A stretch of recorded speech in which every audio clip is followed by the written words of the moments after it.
ಅರಸೀಕೆರೆ ತಾಲೂಕಿನಲ್ಲಿ ಈ ಥರದ ಬರನ ನಾನು ನೋಡಿರಲಿಲ್ಲ. ನಾನು ಶಾಸಕನಾದ್ಮೇಲೆ ಇವತ್ತೇ ಪ್ರಥಮವಾಗಿ ಬಂದಿದೆ. 18ರಲ್ಲಿ ಸ್ವಲ್ಪ ಬಂದಿತ್ತು, ಬಂದ್ರೂ ಈ ಪ್ರಮಾಣದಲ್ಲಿ ಇರಲಿಲ್ಲ. ಬಟ್ ಆದರೂ ಕೂಡ ನಾವು ಕುಡಿಯೋ ನೀರಿಗೆ ಬೇರೆ ವ್ಯವಸ್ಥೆ ಇಟ್ಕೊಂಡಿರೋದ್ರಿಂದ ಕುಡಿಯೋ ನೀರಿನ ಸಮಸ್ಯೆ ಸ್ವಲ್ಪ ಕಡಿಮೆ ಇದೆ. ಈಗ ನಮಗೆ ಬಂದಿರೋದು ದನಿನ ಮೇವು, ಎರಡನೇದು ನೀರಿಂದು ಸ್ವಲ್ಪ ಹೆಂಗೋ ಸಾಲ ಮಾಡ್ತೀವಿ. ದನಿನ ಮೇವು ಮತ್ತು ಪರಿಹಾರ ಜನಗಳಿಗೆ. ಈಗ ಅವನು ಬೆಳೀತಾ ಇದ್ದ ಎಷ್ಟು ನಿಂತೋಗ್ಬಿಟ್ರೆ ಅವನಿಗೆ ಬರೋ ಆದಾಯ ಇಲ್ಲ, ಆದಾಯನೇ ಇಲ್ಲ. ಯಾರ್ಯಾರಿಗೆ ತೆಂಗಿನ ತೋಟ ಇರುತ್ತೋ ಅವ್ರಿಗೊಂದು ಸ್ವಲ್ಪ ಇದ್ದರೂ ಇರ್ಬೋದು, ಬಾಕಿ ಈ ಒಣಭೂಮಿಯನ್ನು ನಂಬ್ಕೊಂಡಿರ್ತಕ್ಕಂಥವ್ರಿಗೆ ಆದಾಯ ಇಲ್ಲ. ಅದರಿಂದ ನಾವು ಯಾವ ರೈತನ ಇವತ್ತು ಇನ್ಶೂರೆನ್ಸ್ ಮಾಡುವಾಗ ಒಂದು ಕಾನೂನನ್ನು ಮಾಡಿದ್ದಾರೆ. ಅದರಲ್ಲಿ ಯಾರು ಬಿತ್ತನೆ ಮಾಡೋದಿಲ್ಲ, ರೈತ ಇನ್ಶೂರೆನ್ಸ್ ಕಟ್ಟಿ ಬಿತ್ತನೆ ಮಾಡೋಕ್ಕೆ ಮಳೆ ಬರೋದಿಲ್ಲ, ಅವನಿಗೆ ತಕ್ಷಣ 25% ಹಣವನ್ನು ಕೊಡಬೇಕು ಅಂತಕ್ಕಂಥದ್ದು ರೂಲ್ ಮಾಡಿದ್ದಾರೆ.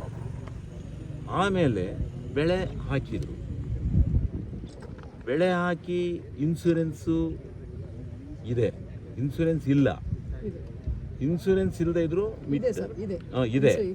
ಇದೆ ಮಧ್ಯಕಾಲೀನ ಪರಿಹಾರ ಅಂತ ಕೊಡ್ಬೋದು. ನಿಮ್ದು ಎಲ್ಲ ಡಿಸೈಡ್ ಆಗಿ ಬರೋದಕ್ಕಿಂತ ಇನ್ಶೂರೆನ್ಸ್ ಇದೆ ನಿಮ್ಮ ಹತ್ರ, ಬೆಳೆನೂ ಹೋಗ್ಬಿಟ್ಟಿದೆ.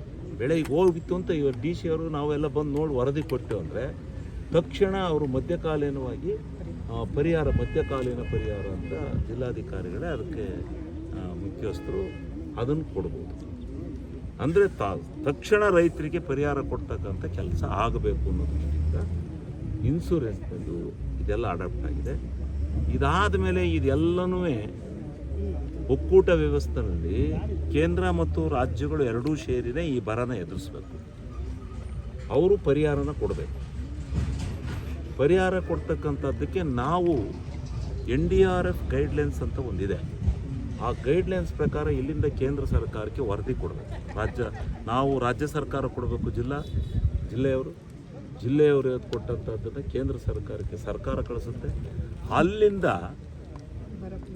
ಬರ ಪೀಡಿತ ಅಂತೇಳಿ ಡಿಕ್ಲೇರ್ ಆಗಬೇಕು. ಫಸ್ಟು ಕೇಂದ್ರ ಸರ್ಕಾರ ಹೇಳೋವರೆಗೂ ನಾವಿಲ್ಲಿ ಇಷ್ಟೆಲ್ಲ ಇದ್ದರೂ ನಮಗೆ ಅಧಿಕಾರ ಇಲ್ಲ ಡಾಟ್ ಅಂತ ಡಿಕ್ಲೇರ್ ಮಾಡೋಕ್ಕೆ, ಬರ ಅಂತ ಡಿಕ್ಲೇರ್ ಮಾಡೋಕ್ಕೆ.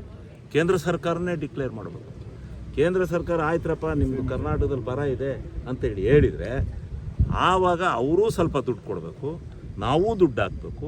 ಇಬ್ಬರೂ ಸೇರಿ ಈ ಭೂಮಿ ಗೊತ್ತೇ ಇಲ್ಲ ಇವನಿಗೇನಾದರೂ ಒಂದು ಈ ಬರೀ ಇನ್ಶೂರೆನ್ಸಿಂದ ಸಾಲಲ್ಲ, ಪರಿಹಾರನೂ ಕೊಡಬೇಕು ಅಂತಕ್ಕಂಥ ತೀರ್ಮಾನನ ಮಾಡಲೇಬೇಕು. ಅದು ಕಾನೂನು. ಈಗ ಅದಕ್ಕೋಸ್ಕರ ಡಾಟ್ ಅಂತ ಡಿಕ್ಲೇರ್ ಮಾಡ್ಸೋಕ್ಕೆ, ಬರ ಅಂತ ಡಿಕ್ಲೇರ್ ಮಾಡ್ಸೋಕ್ಕೆ ಇವತ್ತಿನವರೆಗೂ ಬರ ಅಂತ ಡಿಕ್ಲೇರ್ ಆಗಿಲ್ಲ ಕರ್ನಾಟಕ. ಅದಕ್ಕೋಸ್ಕರ ಈಗ ವರದಿನ ಕೇಂದ್ರ ಸರ್ಕಾರಕ್ಕೆ ಒತ್ಕೊಂಡು ಹೋಗ್ಬೇಕು. ಅದಕ್ಕೆ ನಾವೆಲ್ಲ ಸಚಿವರುಗಳು ಎಲ್ಲ ಇವತ್ತು ಮುಖ್ಯಮಂತ್ರಿಗಳನ್ನು ವಿಡಿಯೋ ಕಾನ್ಫರೆನ್ಸ್ ಕರ್ಕೊಂಡು ಎಲ್ಲ ಮಾಡಿದ್ದಾರೆ. ಏನಾದರೂ ಮಾಡಿ ಈ ಬರದಲ್ಲಿ ರೈತರನ್ನ ಬಚಾವ್ ಮಾಡಬೇಕು ಈ ಸಾರಿಯ ಅಂತೇಳಿ ಹೋರಾಟ ನಡೀತಾ ಇದೆ. ಅದಕ್ಕೆ ನಾವು ಬಂದಿದ್ದೀವಿ.